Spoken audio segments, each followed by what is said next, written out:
Shalom IFJF Medan, it's so great to see you church. Dan saya berharap Bapak Ibu berada di dalam kondisi yang sehat. Saya mau menginformasikan bahwa minggu depan ibadah kita akan dilayani oleh Pastor Erwin Alexander. So Bapak Ibu jangan sampai ketinggalan untuk mengikuti ibadah tersebut. Juga untuk ibadah Kids Online Service kita laksanakan setiap hari Minggu jam 9 pagi. Dan kita melaksanakan ibadah tersebut melalui aplikasi Zoom. Jadi bagi Bapak Ibu yang memiliki putra-putri yang berusia di bawah 12 tahun, saya mau menghimbau Bapak Ibu untuk boleh mengajak anak-anak Anda untuk mengikuti ibadah tersebut. Juga setiap hari Selasa jam 7 malam, IFJF Medan mengadakan doa malam. Bagi Bapak Ibu yang rindu untuk mengikuti doa malam, Bapak Ibu boleh menghubungi kontak personnya. Kemudian setiap minggu, iCare masih kita laksanakan. Jadi buat Bapak Ibu yang belum tergabung di dalam komunitas iCare, Bapak Ibu boleh menghubungi kontak person yang tertera di layar Anda masing-masing. Juga ada satu pengumuman penting buat semua anak-anak muda, anak-anak teen, youth and college. Jangan lupa setiap hari Sabtu jam 6 sore kita mengadakan ibadah TYC online service melalui channel YouTube IFJF Medan. So save the date, catat juga jamnya, jangan sampai ketinggalan. Juga pengumuman terakhir untuk persembahan umum dan juga persembahan persepuluhan bisa jemaat kirimkan ke nomor rekening yang tertera di layar Anda masing-masing. And that's all buat pengumuman minggu ini. Enjoy the service.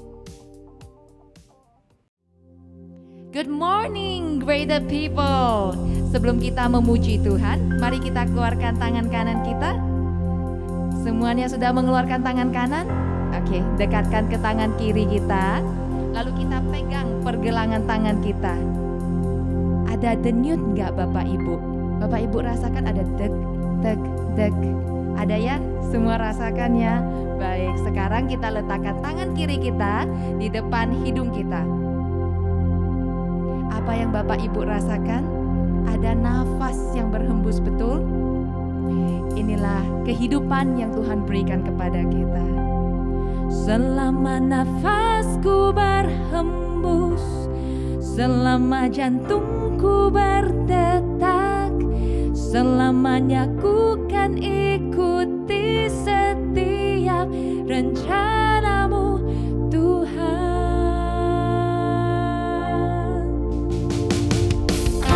Good morning IFJF Medan. Pagi hari ini dengan segenap nafas, dengan segenap kekuatan yang Tuhan beri dalam hidup kita, kita mau memuji, meninggikan namanya. Arti hidupku ku temukan dalammu, setiap janjimu menuntun langkahku, takkan ku menyerah walau badai menerpaku. Ku kan berlari dengan senap kuatku, selama mentari bersinar, selama bumi berputar, selama janjimu tak berubah di dalam hidupku, selama nafasku berhembus, selama jantungku berdetak, selamanya ku kan ikuti setiap rencanamu Tuhan. Hidup kita ada di dalam tangannya, arti hidup kita ada di dalam Dia. Come on church, sama-sama katakan. Arti hidupku ku temukan dalammu, setiap janjimu menuntun langkahku, takkan ku menyerah walau badai menerpaku. Ku kan berlari dengan senap kuatku, selama mentari bersinar, selama bumi berputar, selamanya janjimu tak berubah di dalam hidupku, selama nafasku berhembus, selama jantungku berdetak, selamanya ku kan ikuti setiap rencanamu Tuhan, selama mentari bersinar, selama bumi berputar.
kita. Pagi hari ini, mari siapkan yang terbaik bagi Dia. Kita bawa hidup kita yang telah ditebus olehnya, yang oleh anugerahnya kita datang menyembahnya.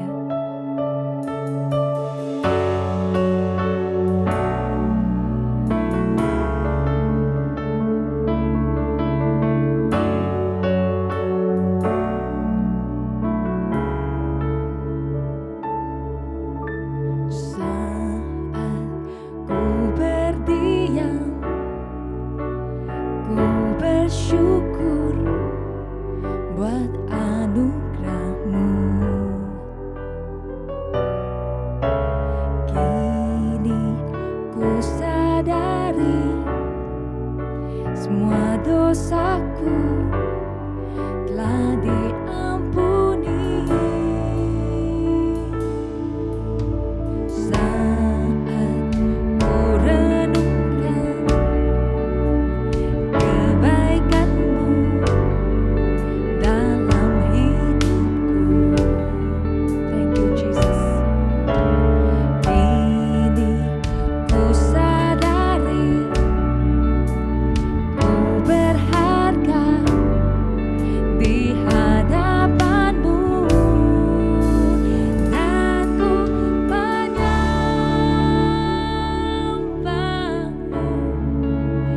Ku mengasihi-Mu dengan segenap hati, segenap jiwaku dan kekuatanku.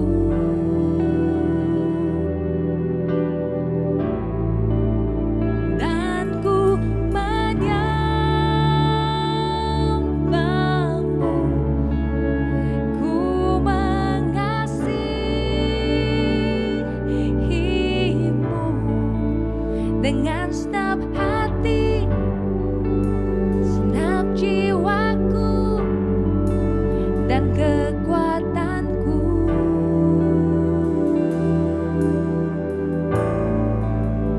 Ku menyembah-Mu.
I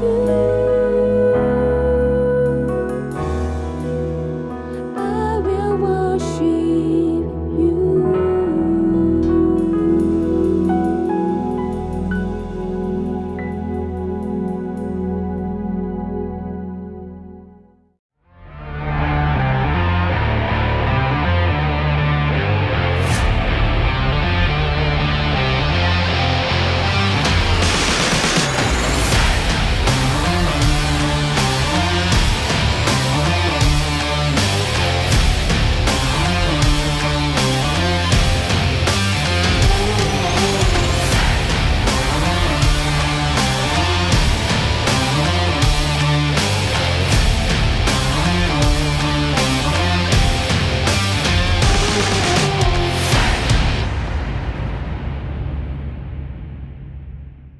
Selamat pagi semuanya bagi jemaat IFJF Medan maupun Padang. Kita bersyukur pada pagi hari ini Tuhan memberikan kita kekuatan dan kesehatan untuk bisa bersama-sama beribadah dan merayakan kebaikannya. Sebelum kita mulai pada ibadah online pada pagi hari ini, mari kita bersama-sama berdoa. Bapa, kami bersyukur untuk pagi hari ini, pagi yang luar biasa, hari yang luar biasa yang Kau berikan kepada setiap kami. Sehingga kami, baik secara pribadi, bagi kami yang masih studi Tuhan, maupun yang belum menikah, dan kami yang sudah berkeluarga bersama keluarga kami, bisa bersama-sama beribadah Tuhan, seperti yang Kau kehendaki. Terima kasih ya Bapa, kami mau belajar untuk bertumbuh dan berakar di dalam-Mu melalui kebenaran firman-Mu. Dalam nama Yesus kami berdoa dan mengucap syukur. Amin. Sebelum kita masuk dalam firman Tuhan, mari kita ucapkan deklarasi kita bersama-sama. Inilah kabar baik, saya diselamatkan oleh kasih karunia Allah, bukan oleh perbuatan saya. Saya dibenarkan, saya diubahkan, dan saya diberkati di dalam Dia. Sekarang saya tahu segala sesuatu terjadi dalam hidup saya untuk kebaikan karena saya dipanggil sesuai dengan rencananya. Bersama kita hidup untuk kemuliaan Allah. People is our mission, connect with God, make disciples, greater destiny. Ya, puji Tuhan, kalau dalam bulan-bulan ini kita belajar tentang bagaimana kehidupan kita sebagai royal priesthood atau imamat yang rajani. Ya. Minggu lalu kita sudah belajar bagaimana sebagai imamat yang rajani kita terpanggil untuk memberitakan perbuatan-perbuatan yang besar dari Tuhan. Ya. Jadi hidup kita memberitakan perbuatan-perbuatan yang besar dari Tuhan melalui setiap aspek dari kehidupan kita ya. Baik itu dalam perkataan kita, dalam sikap kita, perilaku kita. Dan hari ini kita akan belajar hal yang baru yaitu a place of honor ya, suatu tempat yang terhormat. Kita akan belajar hari ini bagaimana saudara dan saya bisa menjadi kesaksian bagi Tuhan lewat hidup kita dengan hidup secara terhormat ya bagi kemuliaannya ya. Dan kita akan belajar hari ini bagaimana kita mengetahui identitas kita. Kalau yang minggu lalu identitas kita itu sebagai imamat rajani ya saudara, sebagai untuk memberitakan perbuatan yang besar. Dan minggu ini kita belajar bagaimana dengan identitas kita sebagai pendatang dan perantau, kita juga tetap bisa menjadi kesaksian bagi Tuhan. Yang pertama kita akan baca bersama-sama dulu 1 Petrus 2 ayat 11 sampai 12 ya. Judul perikopnya peringatan untuk hidup sebagai hamba Allah. Saudara-saudaraku yang kekasih, aku menasihati kamu supaya sebagai pendatang dan perantau, kamu menjauhkan diri dari keinginan-keinginan daging yang berjuang melawan jiwa.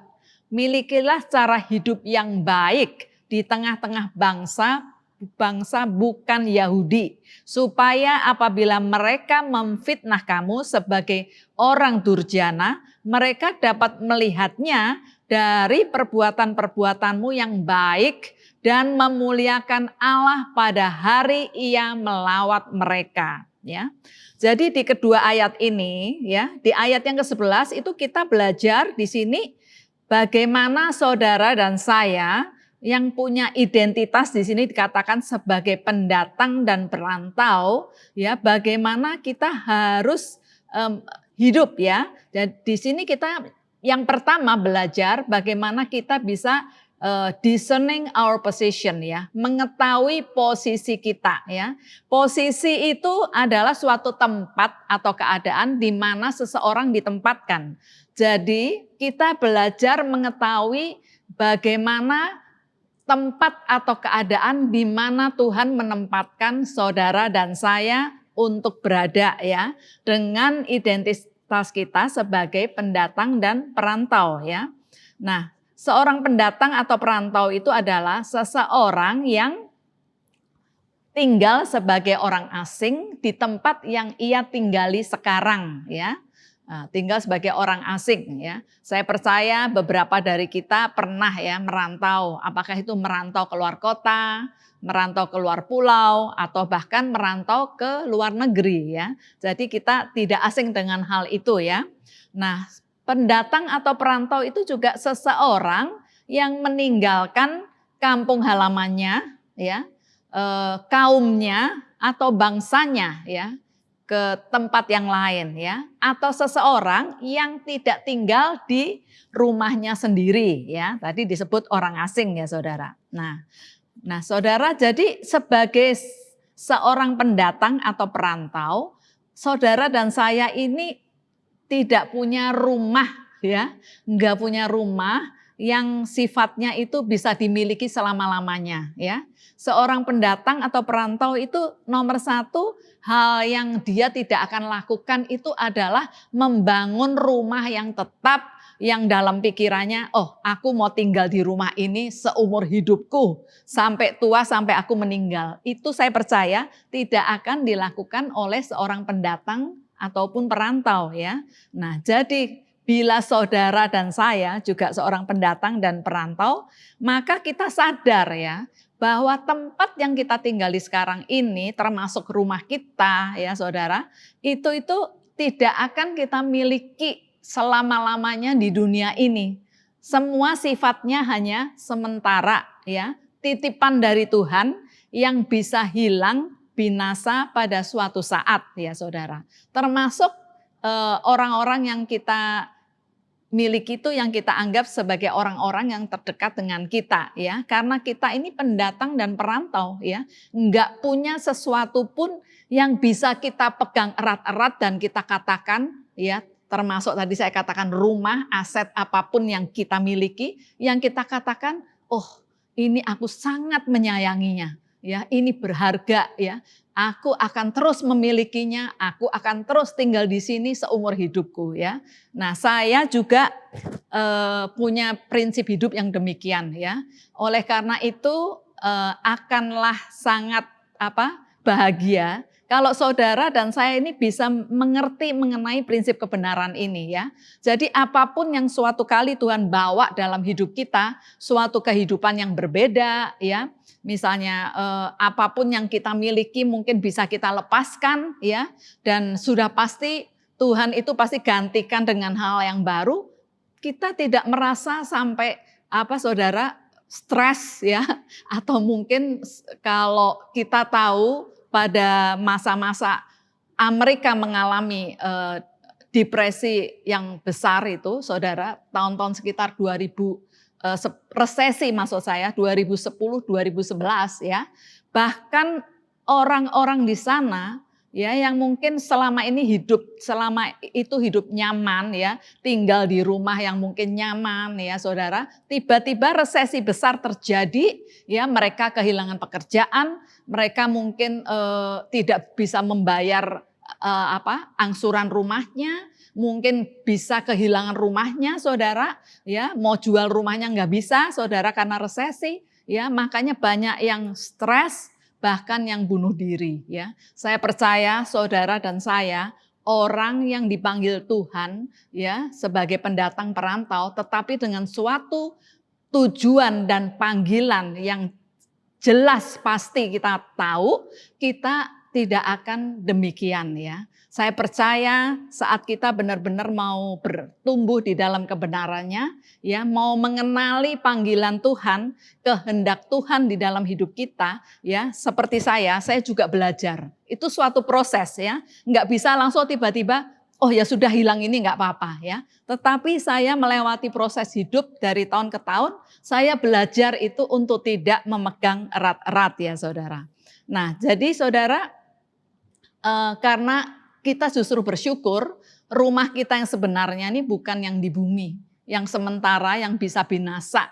Ya, nggak usah tunggu. Kemarin saya baru ngomong-ngomong dengan Pastor Indra ya, perubahan hidup apapun yang terjadi dalam hidup manusia, termasuk ujian ya, bencana alam, malapetaka apapun, nggak usah kita bilang hitungan hari, minggu atau bulan, betul? Dalam waktu hitungan jam ya saudara, hitungan menit aja semuanya bisa berubah ya. Tetapi bersyukurlah saudara dan saya yang memiliki rumah rohani yang Tuhan sudah sediakan, yaitu rumah yang sebenarnya di mana saudara? Di surga. Oleh karena itu Tuhan tuh selalu mengajar setiap saudara dan saya lewat kebenaran firman-Nya ya. Kalau kita mau menginvestasikan hidup kita, baik itu saudara waktu kita, tenaga kita, keuangan kita saudara, itu kita perlu investasikan untuk hal-hal yang kekal, yang dikatakan rayap dan ngengat tidak bisa merusaknya ya. Dan kita investasikan memang nggak langsung kelihatan saudara ya. Tetapi saya percaya setiap apapun yang kita investasikan pasti akan ada buahnya ya saudara. Yang akan mendatangkan sukacita dan kita menjadi pribadi yang lebih mengenal akan panggilannya di dalam hidup kita ya. Nah jadi saudara, kita akan belajar sebagai pendatang dan perantau nih, bagaimana sih seharusnya tuh sikap kita selain tadi yang sudah kita bahas ya saudara. Orang Kristen yang mengerti bahwa hidupnya ini sebagai pendatang atau perantau ya, yang seperti yang sudah kita singgung tadi, dia tahu bahwa dunia ini bukan tempat untuk dia tinggali selama-lamanya ya. Makanya sama seperti kalau kita lihat tokoh Alkitab ya di Perjanjian Lama, Abraham, dia tahu saudara ya bahwa kampung halamannya, tempat tinggalnya itu bukan selama-lamanya. Makanya saat Tuhan memanggil dia di usia yang tidak muda lagi, 75 tahun, untuk meninggalkan kampung halamannya, keluarganya, ya, tinggal di suatu kampung halaman keluarga yang sudah biasa ya kita tinggali, mungkin bukan hitungan tahun lagi. Bisa saja kalau Abraham umurnya 75 tahun, sudah puluhan tahun dia ya di kampung halamannya bersama keluarga besarnya. Jadi udah nyaman saudara ya. Tetapi waktu itu Tuhan panggil dia untuk keluar dari kampung halamannya, dari keluarganya, menuju ke suatu negeri yang Tuhan akan tunjukkan ya. Dan Abraham ini pribadi yang tahu ya, bahwa dia ini pendatang dan perantau ya. Jadi dia tidak berat hati dan taat untuk mau mengikuti apa yang Tuhan suruh ya.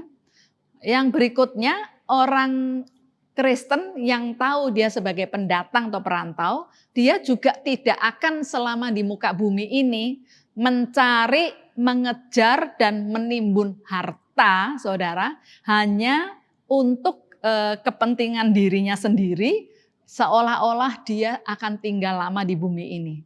Ada kan suatu kisah ya saudara, seorang kaya yang mengatakan, oh saya udah cari uang banyak, duit saya udah banyak, bersukacitalah hai jiwaku, kamu tenang-tenang aja ya, nggak usah susah-susah lagi ya, uangmu ini untuk 7 keturunan juga nggak akan habis ya, nikmati saja hidupmu ya. Kita baca firman Tuhan itu dan Tuhan katakan kamu orang bodoh ya kan saudara. Nah pada hari ini juga kalau maksudnya Tuhan mau mengambil nyawanya juga bisa ya. Oleh karena itu bukan berarti saudara khususnya yang masih muda enggak boleh bekerja, mengejar impian ya, mengejar studi atau mengalami karir yang semakin baik dan baik, tidak. Semua itu tidak ada yang salah ya selama yang kita lakukan itu selalu kita berkata, Tuhan, apapun yang aku lakukan, arahkan aku di dalam kehendak-Mu, di dalam panggilan-Mu dan tujuan-Mu. Ya, seperti tahun ini ya, greater destiny ya saudara ya, di dalam tujuan Tuhan yang lebih besar ya saudara. Jadi itu juga yang sering saya katakan kepada anak-anak yang lebih muda ya. Kalau engkau berhasil dalam studimu, dalam pekerjaanmu, Tuhan angkat hidupmu. Jangan pernah lupa ya bahwa kalau hidup kita ini diberkati itu bukan untuk diri kita. Amin. Tetapi Tuhan ingin kalau kita ini mungkin jenius ya, diberkati secara pemikiran ya, kecerdasan ya. Tuhan juga mau kita bisa memberkati orang lain ya. Saya percaya seseorang yang mungkin terampil, ahli ya, cerdas di bidangnya ya, dia akan Tuhan makin berkati kalau dia tidak sayang untuk membagikan ilmunya dan keahliannya. Amin. Ya, tetapi kalau kadang-kadang kita temui seorang yang punya keahlian atau profesor, dia pelit banget saudara ya, enggak mau membagikan ilmunya, takut disaingin sama orang lain. Saya percaya dia tidak akan mendapat kebahagiaan yang sejati dan mencapai di dalam tujuan yang Tuhan inginkan di dalam hidupnya ya. Tetapi kalau dia Tuhan berkati dalam kepintaran, keahlian ataupun dalam keuangan ya, dan dia tahu bahwa semua ini hanya titipan yang dia harus salurkan kembali ya. Karena Tuhan tidak akan menambahkan hal-hal yang baru di dalam hidup manusia saat dia menimbun untuk dirinya sendiri ya. Nah, yang berikutnya kita juga belajar ya. Orang Kristen yang sadar dia ini cuman pendatang perantau, hidup di bumi ini cuman sementara ya. Dia juga tidak akan melekat ya pada hal-hal atau orang-orang yang menghalanginya untuk mengejar hal-hal yang surgawi ya. Jadi fokusnya itu akan belajar untuk mencari atau mengejar hal-hal yang bernilai kekal ya, bukan yang bisa hilang ya, binasa saudara. Dia akan menjadi orang yang dewasa dan cukup bijaksana ya, untuk mengejar hal-hal yang bernilai kekal ya. Kita lihat contohnya Musa. Musa itu sudah merasa nyaman juga, dia diangkat oleh putri Firaun, hidup dalam kerajaan Mesir yang kaya, melimpah. Saya percaya dia dididik sebagai seorang pangeran saudara ya. Tetapi karena Musa ini tahu panggilan Tuhan di dalam hidupnya, bahwa dia itu harus bersama-sama bangsanya, bangsa Israel, maka Musa rela meninggalkan kenyamanannya sebagai anak putri Firaun ya. Nah, demikian juga hidup saudara dan saya. Saya percaya di dalam kita menjalani kehidupan kita, saat kita berjalan Tuhan tuh izinkan ya. Kita melewati hal-hal di mana seperti Musa, kadang-kadang kita harus melepaskan setiap kenyamanan itu ya. Tetapi saat kita mau belajar taat kepada Tuhan ya, kita menjalaninya ke depan ya, maka saat kita menoleh kembali kepada apa yang sudah kita lewati, kepada apa yang dengan taat kita mau meninggalkan kenyamanan itu, maka kita menjadi orang yang bersyukur ya. Artinya luar biasa Tuhan. Terima kasih setiap perjalanan hidupku, Engkau mengajarku ya untuk berpikir seperti-Mu ya. Jadi memandang segala sesuatu dalam hidupku tidak hanya yang sementara ini, tetapi aku belajar ya menyerahkan, memberikan kepadamu ya, pemilik segalanya ya. Saya cuman bendahara, Engkau cuman menitipkan semuanya di dalam hidupku ya. Orang Kristen juga yang sebagai pendatang dan perantau karena tahu suatu kali dia akan check out dari muka bumi ini ya, berpindah ya ke, kalau yang benar-benar hidup di dalam Tuhan, di dalam kebenarannya, ke rumah sebenarnya yaitu di surga, saudara. Itu tujuan yang sebenarnya ya. Tetapi yang tidak taat, yang hidup semaunya, hidup di dalam dosa, bahkan berkubang-kubang di dalam dosa, ya itu pilihan hidupnya ya. Saya percaya sangat disayangkan yang pasti tidak akan tinggal di rumah yang sebenarnya rumah abadi ya. Jadi kita sebagai orang Kristen kita perlu berusaha ya, hidup kudus. Berusaha itu artinya memperjuangkan terus-menerus. Ada kalanya bisa sih orang itu gagal ya, jatuh. Tetapi dia sadar, oh ya saya sudah gagal ya. Dia akan bangkit lagi ya, dan tidak mau untuk jatuh di lubang yang sama ya. Jadi akan belajar bagaimana hidup di dalam kekudusan, mengizinkan Tuhan mentransformasi, mengubah cara berpikirnya. Seperti yang Roma 12 ayat 1 sampai 2 dikatakan kan. Saudara dan saya memang masih hidup di dunia ini ya. Kita bukannya terus hidup di awan-awan ya, atau menjadi biarawati atau menjadi pastor ya saudara, kalau secara Katolik ya, artinya selebasi, tidak menikah, itu panggilan ya. Tetapi saudara dan saya tetap hidup apa adanya di muka bumi ini, cuman kita belajar bagaimana cara berpikir kita, cara hidup kita, meskipun kita tinggal bersama orang-orang di dunia ini, kita tidak mengadopsi, kita tidak hidup seperti cara mereka hidup dan cara mereka berpikir ya. Nah, nanti kita akan pelajari selanjutnya ya. Jadi ini seperti bagaimana kita lihat Yusuf yang meskipun menghadapi godaan sebagai orang muda ya, dia menetapkan diri untuk tetap hidup di dalam kekudusan Allah ya. Daniel juga ya, meskipun mendapat ancaman untuk dimasukkan ke dapur api ya, ke gua singa, tetapi dia tetap kepada dedikasinya kepada Tuhan. Dan saya percaya a place of honor ini juga berbicara, tempat yang terhormat ini juga berbicara orang-orang yang mau berjuang, berusaha dengan anugerah Allah untuk terus hidup di dalam kekudusan, sudah pasti seperti firman Tuhan katakan, Tuhan akan memakai mereka untuk suatu tujuan yang mulia. Amin saudara ya. Anak-anak muda, kalau engkau menjaga hidupmu, kekudusanmu, ya kalau zaman sekarang ini di Indonesia sudah sepertinya umum ya, orang sudah melakukan hubungan seks sebelum menikah, sepertinya kayak hal yang lumrah. Tidak di zaman kami ya saudara. Nah ini saya percaya saudara sebagai anak-anak muda, saya pribadi melihat bagaimana Tuhan memakai orang-orang untuk tujuan yang mulia saat dia mau saudara ya benar-benar berjuang, berusaha untuk menjaga hidupnya, kekudusannya ya di masa mudanya ya. Sampai Tuhan mempertemukan pasangan yang tepat ya saudara dalam suatu pertemuan kudus. Saya percaya orang-orang ini akan Tuhan pakai secara luar biasa untuk generasinya pada hari-hari ini. Amin saudara. Menjadi orang-orang kunci, menjadi pemimpin-pemimpin di aspek-aspek kehidupan yang Tuhan akan tempatkan ya, memimpin generasinya, angkatannya untuk rencana dan untuk kehendak Tuhan. Ya, saudara, mari saya ajak khususnya anak-anak muda ya, untuk sesuatu yang saudara bayar harga.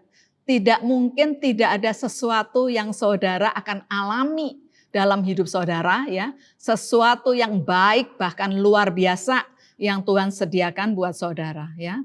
Jadi tadi yang pertama adalah bagaimana discern our position, mengetahui posisi kita bahwa kita ini pendatang dan perantau. Yang kedua kita akan belajar ya, kita baca di ayat selanjutnya ayat 12, bagaimana kita bisa hidup terhormat, live honorably ya. Milikilah cara hidup yang baik di tengah-tengah bangsa-bangsa bukan Yahudi. Ya, supaya apabila mereka memfitnah kamu sebagai orang durjana, mereka dapat melihatnya dari perbuatan-perbuatanmu yang baik dan memuliakan Allah pada hari Ia melawat mereka. Ya, saudara, ayat ini itu digambarkan pada zaman itu Kaisar Nero dan para pejabatnya itu hidup sangat korup dan kejam ya. Nah, sehingga Nero itu terpengaruh ya, bagaimana dia bisa terpengaruh atau dipolusi hidupnya oleh wanita-wanita di sekitarnya meskipun dia sudah beristri. Sehingga Nero menjadi pribadi yang nggak bisa membedakan antara yang salah dan yang benar ya. Nah, kenapa orang bisa demikian? Karena hati nuraninya sudah mati ya. Dia melakukan hal-hal yang tidak benar berulang-ulang. Meskipun mungkin kadang-kadang Tuhan sudah memperingatkan, tetapi dibiarkan ya, sehingga hati nurani yang mati itu menyebabkan seseorang itu kalaupun melakukan kesalahan, dia hati nuraninya nggak bicara lagi. Ya, contohnya kalau kita lihat misalnya berita-berita di TV, orang bisa melakukan pembunuhan yang begitu sadis, itu hati nuraninya udah nggak bekerja, ya, saudara. Dan saya percaya kita tidak mau demikian. Oleh karena itu pada waktu itu di 1 Petrus ini, Rasul Petrus itu mendorong, memperingatkan agar orang Yahudi ini sebagai pendatang dan perantau memiliki cara hidup yang berbeda, ya. Mereka bisa memiliki cara hidup yang baik sehingga hidupnya menjadi kesaksian bagi orang-orang lain, di mana orang-orang itu akhirnya bisa memuliakan Tuhan, ya saudara. Nah, di sini dikatakan cara hidup yang baik ya. Kata yang baik ini kalos ya, kalos dalam bahasa Greka yang artinya itu indah, excellent atau unggul ya, melebihi yang lain, patut dipuji, dikagumi, baik secara moral ya, terhormat, murni ya saudara. Jadi ini adalah standar hidup atau perilaku atau perbuatan yang di atas rata-rata ya. Di sini kita belajar kalau saudara dan saya hidup baik, berperilaku baik, melakukan perbuatan-perbuatan yang baik ya di tengah-tengah bangsa di mana Tuhan tempatkan kita, tujuan utamanya itu bukan itu bekal, oh nanti kalau berbuat baik saya bisa masuk surga. Atau oh kalau kayak berbuat baik sama si A, maka suatu kali nanti kalau saya kesusahan, dia juga akan membalas perbuatan baik saya. Ya, nah, jadi bukan untuk suatu kali dibalas atau untuk dilihat orang ya, atau untuk kepentingan sendiri ya, untuk hal-hal tertentu ya, saudara. Tetapi tadi kan sudah dikatakan perbuatan yang baik itu harus murni ya, tulus saudara ya. Nah, jadi tidak ada maksud lain, tetapi seperti yang dikatakan tentang imamat rajani minggu lalu, kita itu melakukan perbuatan baik dan seperti Matius 5:13 ayat 16 dikatakan kita ini melakukan perbuatan baik supaya apa saudara? Kita menjadi kesaksian bagi Tuhan ya. Saya mendengarkan khotbah seorang hamba Tuhan, bagus ya. Dia mengatakan begini, beda loh to tell the truth and to show the truth ya. Lebih menurut saya lebih susah to show the truth. To tell the truth nih, ya misalnya kalau saya ini mama, saya ngomong ke Gloria atau Victor, saya memberikan pesan, saya memberikan perintah ya saudara, itu lebih mudah. Tetapi kalau to show the truth, itu bagaimana saat mereka belum menikah, ya saat mereka belum merantau, saya sebagai seorang ibu ya mendidik mereka, mengajar mereka, dan memberikan teladan yang mereka tuh lihat dari buka mata sampai tidur malam. Mamahnya nih gimana? Kalau mamanya bilang, kamu harus rajin baca Alkitab ya, kamu harus berdoa ya. Mereka kan lihat mamanya berdoa enggak, mamanya baca Alkitab enggak, ya? Atau mamanya bilang, kamu enggak boleh bohong ya. Nah saat orang mengetuk pintu, ya kan, mungkin entah minta sumbangan atau apa, bilang ya mama enggak ada di rumah, saudara ya. Nah jadi tidaklah mudah untuk to show the truth. menunjukkan kebenaran tuh lewat hidup kita seperti Paulus katakan sebagai surat Kristus yang terbuka yang bisa dibaca semua orang. Dan yang paling nggak mudah itu adalah lewat orang yang dekat dengan kita, betul? Kalau yang sudah berkeluarga, suami, istri, ya, mertua, menantu, anak, saudara sekandung, saudara ipar, orang yang bekerja dengan kita di rumah, ya. Bos kita, atasan kita, saudara ya, tetangga kita yang melihat setiap hari bagaimana kita ya. Nah, tetapi bukan berarti kalau tidak mudah kita mengatakan, aduh Tuhan, aku kan masih manusia, masih darah daging. Rasanya itu terlalu sempurna lah ya, nggak mungkin. Tidak ya, karena firman Tuhan tidak mungkin demikian saja mengatakan hendaklah kamu sempurna seperti Bapamu yang di surga juga sempurna. Saya sangat mengagumi cara Tuhan mendidik anak-anaknya untuk hidup sempurna. Itu tidak langsung membuat kita kaget ya. Tetapi dalam hidup ini, kita ini dituntun pelan-pelan dan diajar ya. Diajar hal-hal yang mungkin itu kita perlu dikuatkan dan perlu diperlengkapi, saudara ya. Makanya jangan kita menolak atau mengeluh, saudara, atau bahkan mungkin kecewa dengan Tuhan saat kita mengalami hal-hal tertentu di dalam hidup kita. Karena justru hal-hal yang Tuhan izinkan dalam hidup kita itu untuk memperlengkapi kita. Ya, kalau kita orang yang penakut, orang yang khawatir, pasti kita dihadapkan oleh masalah-masalah yang membuat kita khawatir. Nah, disitulah Tuhan melatih saudara dan saya belajar percaya, belajar menyerahkan, dan belajar tidak takut atau khawatir. Itu Bapak kita yang baik yang mendidik kita ya saudara ya, untuk melakukan perbuatan-perbuatan yang baik ya. Nah saudara, kita akan baca selanjutnya, bagaimana sih saya bisa melalui perbuatan baik saya ini, sehingga orang ini bisa memuliakan Tuhan. Kita akan lihat, saya cukup sering ya mengulang kembali dan suka saudara dengan ayat ini saudara ya. Kita akan baca di 1 Raja-Raja pasal yang ke-10 ayat yang ke-4 sampai yang ke-7 ya. 1 Raja 10 ayat 4 sampai ke-7. Ini kisah di mana Salomo itu sebelum dia terpikat oleh banyak wanita-wanita sehingga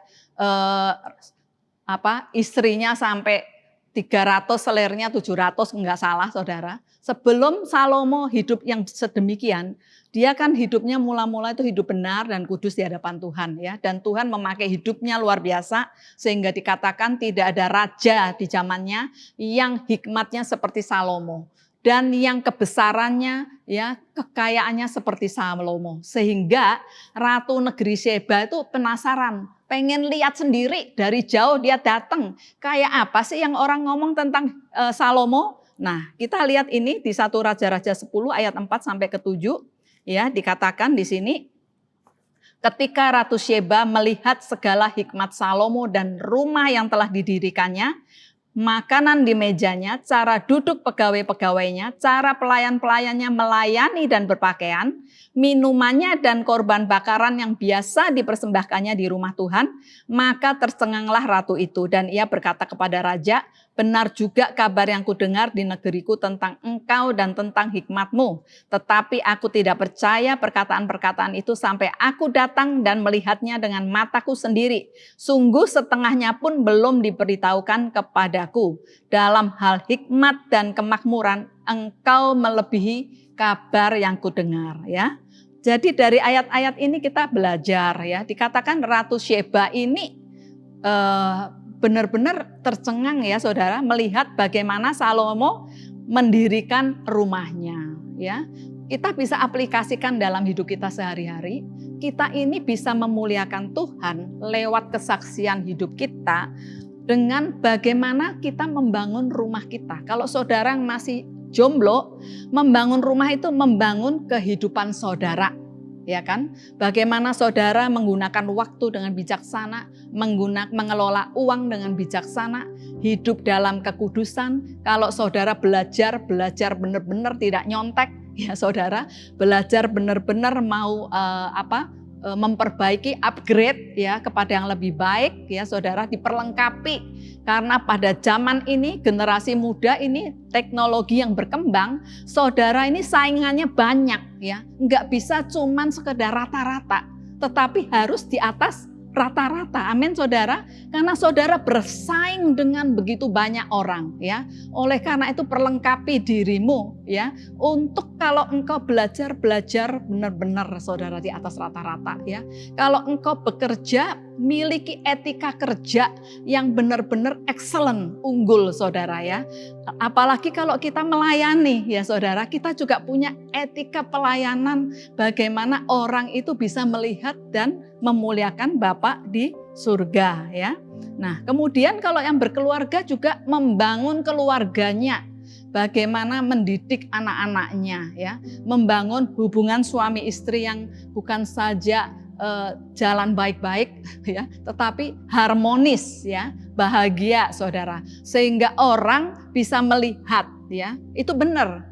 Ada mungkin orang yang masih single yang melihat terlalu banyak contoh kehidupan berkeluarga yang amburadul ya saudara, dia menjadi trauma. Aduh, aku lajang aja lah, aku nggak mau kawin.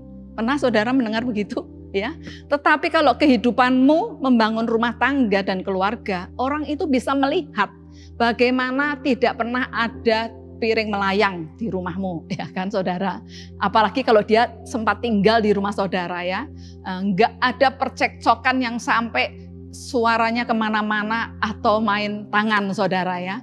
Nah, tetapi bisa melihat keluarga yang meskipun kadang-kadang bisa berdebat mungkin ya, bisa kesal satu sama lain, tetapi mereka melihat keluarga yang harmonis ya.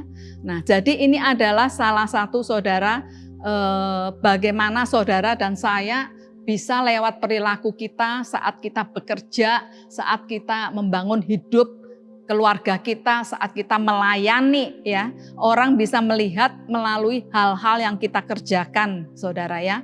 Kita menjadi orang yang disiplin, rajin, jujur, berdedikasi ya. Kita seperti pemilik ya. Pemilik itu bukan upahan, yaitu orang yang tidak tunggu order, tetapi dia punya inisiatif, melihat kekurangan, melihat hal yang harus dikerjakan, dia akan mengerjakan dengan segenap hati, tidak dengan keluh kesah ya. Saya percaya ya saat hidup kita melakukan hal-hal demikian, dan saya percaya bukan hal yang mudah, tetapi saya percaya dengan anugerah Tuhan saat kita melihat itu hal yang harus kita upgrade ya, maka Tuhan pasti akan memampukan saudara dan saya menjadi garam dan terang dunia. Mari saya ajak bersama-sama ya, sebagai imamat yang rajani, hendaklah kita hidup ya di tengah-tengah bangsa, di tengah-tengah komunitas masyarakat yang Tuhan tempatkan ya, dengan saudara melakukan perbuatan baik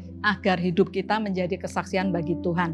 Tuhan memberkati. Ya, mari kita berdoa bersama-sama. Terima kasih Tuhan, kami percaya hanya Engkau yang bisa Tuhan mengubah kami, cara berpikir kami, Tuhan, karakter kami Tuhan sebagai manusia. Tetapi kami sungguh merasakan bahwa saat kami membuka hidup kami untuk dibentuk oleh kebenaran firman-Mu, dan kami mau melakukannya di dalam hidup kami ya Tuhan Yesus, maka Tuhan kami akan bertumbuh, kami akan berubah menjadi lebih baik seperti yang Kau kehendaki Tuhan. Kami menjadi pribadi yang mampu Tuhan memiliki hidup yang baik di tengah-tengah keadaan yang sepertinya sulit, sesulit apapun Tuhan, Engkau akan mampukan kami ya Tuhan Yesus.